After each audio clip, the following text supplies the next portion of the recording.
Howdy, folks.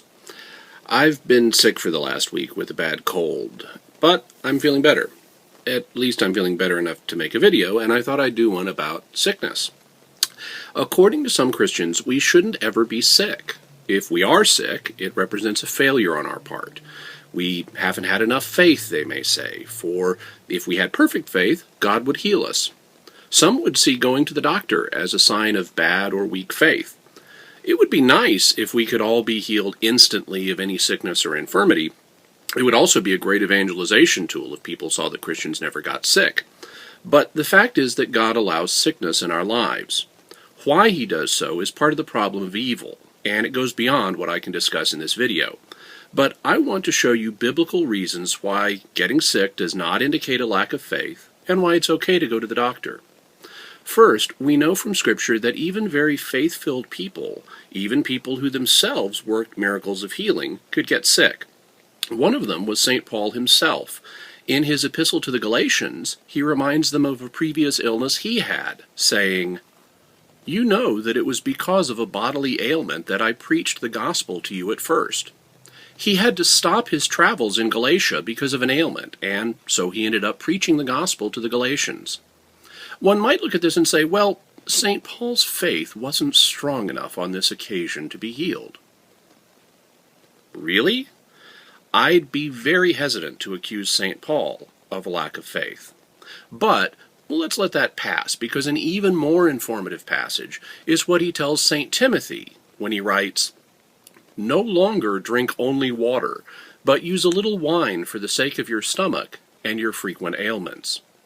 Apparently, St. Timothy had frequent ailments and stomach problems, and wine helped treat them, perhaps due to the antiseptic effects of the alcohol in the wine. Whatever the reason, notice the nature of the advice St. Paul gives him. He doesn't say, just pray and have faith and God will make you well. Instead, he tells Timothy to use a form of what is, in this case, medical treatment. The world of faith is thus compatible with the world of medicine.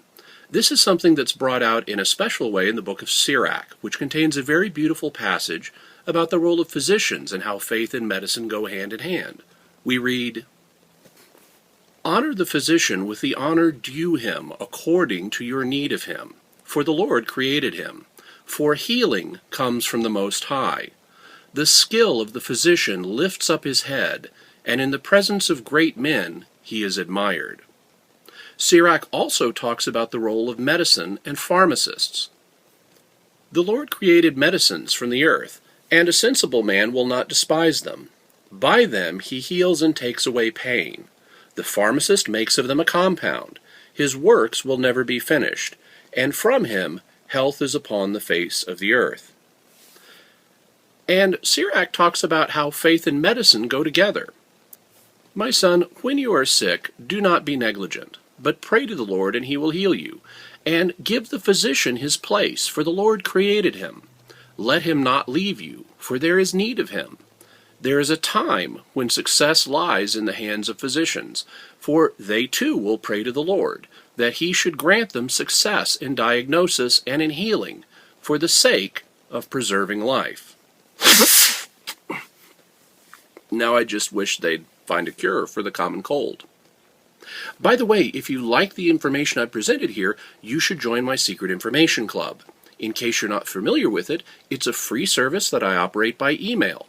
I send out fascinating information about the Catholic faith, and in fact, the first thing you'll get when you sign up is information about what Pope Benedict has to say about the Book of Revelation. He has some very interesting things to say.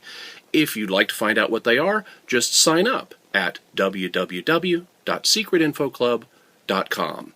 And if you're watching this video while you're sick too, God bless you and get well soon. Thanks.